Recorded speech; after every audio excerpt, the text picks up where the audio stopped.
Gente boa, escolhi para vocês, como exercício de fixação, uma questão que caiu na Fundação Getúlio Vargas de São Paulo. Uma universidade, faculdade, né, que exige muito do aluno. O nível de exigência é grande, mesmo sendo uma faculdade paga.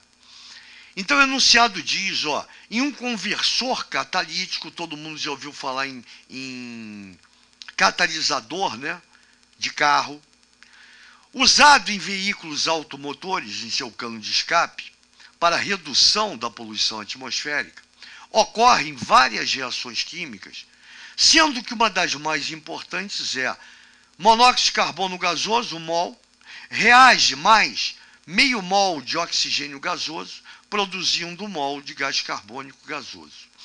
Segue o enunciado.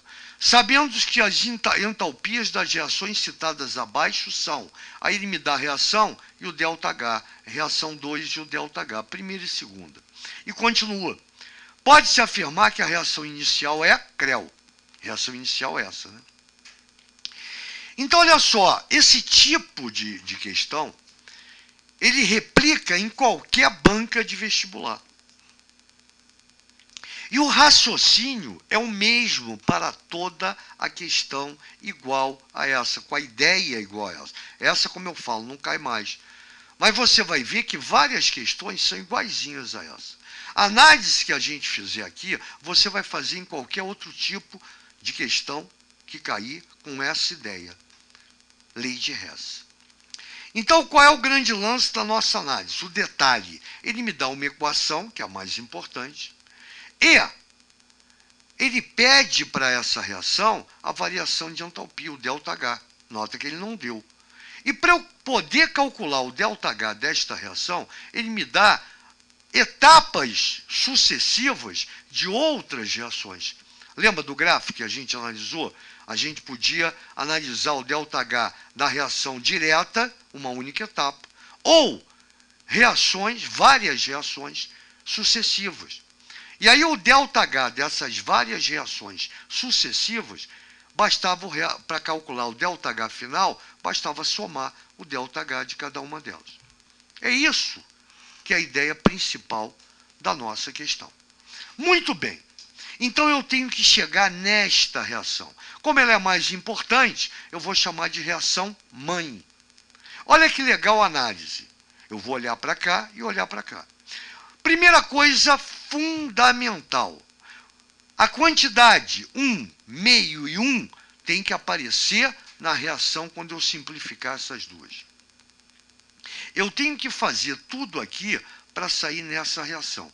Então, as quantidades de mol e a posição de cada participante tem que permanecer como está aqui na equação mãe. Então, por exemplo, só para você entender o que eu estou falando, quando eu analiso a reação mãe, eu estou vendo que eu tenho 1 mol de monóxido de carbono gasoso, o estado de agregação e a quantidade de mol é fundamental, no reagente da reação mãe. Quando eu analiso a primeira equação dada, eu vou ver que o monóxido de carbono, 1 mol, no estado gasoso, aparece no produto. Pô, mas eu tenho que colocar ele no reagente. O que eu vou fazer com esta reação? Aqui, primeiro passo. Como a reação dada apresenta 1 mol de monóxido de carbono no reagente gasoso, basta inverter a primeira reação. E aí a gente tem que lembrar das propriedades de termoquímica, onde dizia naqueles itens, 7 itens ao todo, que quando você inverte uma reação termoquímica, muda o sinal do ΔH. Ou seja, se para cá ela é exotérmica, quando eu inverter daqui para cá, ela vai ser endotérmica. Aqui, muda o sinal. Era negativa, exotérmica, passou a ser positiva. Ou seja, o cara estava no produto, aparece no reagente. Esses caras estavam no reagente, aparece no produto. Eu inverti o sinal. Guarda ela aí que a gente vai usar. Segunda coisa em cima do que a gente vai ter que fazer nas reações de baixo para ficar igual à reação mãe. Nota que eu tenho agora 1 mol de gás carbônico gasoso no produto. Quando eu olho para aqui, eu não mexo mais. Eu já fiz o que eu tinha que fazer na análise da primeira reação. A segunda reação, o gás carbônico, 1 mol, já aparece no produto.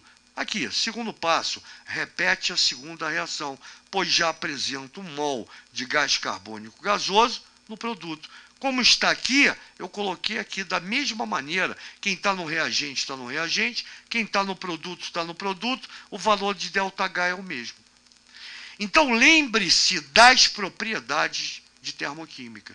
Se você inverte o sinal. Se multiplica por 2, o ΔH multiplica por 2. Se divide por 3, o ΔH divide por 3. Se você inverte e multiplica por 4, o ΔH muda o sinal e multiplica por 4.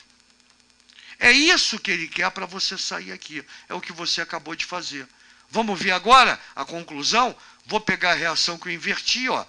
Está aqui, coloquei aqui. Vou pegar a reação que eu mantive, ó, segunda equação. A gente vai simplificar, ou seja, eliminar tudo que não aparece aqui. Porém, para você eliminar, é necessário que a quantidade, o estado de agregação da substância que você vai eliminar apareça tanto no reagente quanto no produto. Primeira reação, CO no reagente. Segunda reação, não tem CO em lugar nenhum. Faço nada, deixo ele aí. Primeira reação, carbono grafite no produto. Segunda reação, carbono grafite no reagente. Nota que é 1 mol para 1 mol. Elimino, como é a mesma quantidade, some, vai embora. Primeira reação, meio de oxigênio no produto. Segunda reação, 1 mol de oxigênio no reagente. Quando tem quantidades diferentes, você subtrai e o resultado evidente fica para aquela que tinha mais quantidade. Então, 1 menos meio, sobra meio aqui, ó, aqui. E, finalmente, na segunda equação, gás carbônico no produto, não tem gás carbônico nos reagentes, permanece. Então, você eliminou o grafite e eliminou esse meio mol, aqui sobra meio mol. Então, sobrou 1 mol de CO, está aqui, olha lá, igualzinho, gasoso. Cuidado que o estado de agregação tem que simplificar com o mesmo estado de agregação. Se um for gasoso, outro for sólido, você não pode simplificar. Então, sobrou 1 mol de CO gasoso, está aqui. Sobrou aqui meio mol de O2 gasoso, está aqui. Sobrou aqui no produto 1 mol de gás carbônico gasoso. Aqui, igualzinho. E aí eu venho para aquele lance onde as reações, o ΔH das reações em várias etapas, para calcular o ΔH final, basta eu somar. Somar aqui. Inverti, multipliquei, o que vale é o que eu coloquei aqui. Então, o ΔH final desta reação, que eu quero, reação mãe, vai ser a soma do ΔH1 da reação 1 com o ΔH da reação 2. Mais 26,4 quilocalorias, mais menos 94,1 quilocalorias, vai dar menos 67,7 quilocalorias. Gente boa, se ele colocasse esse resultado aqui, eu marcaria a alternativa. Porém, ele quer mais. Ele quer sugar o máximo de você. Ele quer que você diga para ele que tu sabe tudo, gente boa. Então, primeira coisa, ΔH negativo equivale a uma equação exotérmica. Lembra, equações exotérmicas tem um ΔH negativo. Então, eu só fiquei com a A, B e C, porque a D e E é endotérmica. CREO, já era. Se é negativo, exotérmica, é porque libera calor. Então, não absorve, a letra A está fora. Só pode ser a B ou a C. E o valor é de 67,7. Portanto, ó, só me interessa a equação exotérmica, porque ΔH é negativo. Se é exotérmica, libera calor. E o valor é de 67,7 quilocalorias. Pô, isso aí não é difícil. É muito mole. E acompanhando o raciocínio fica mais fácil ainda, porque aqui a gente mostra todos os detalhes para você.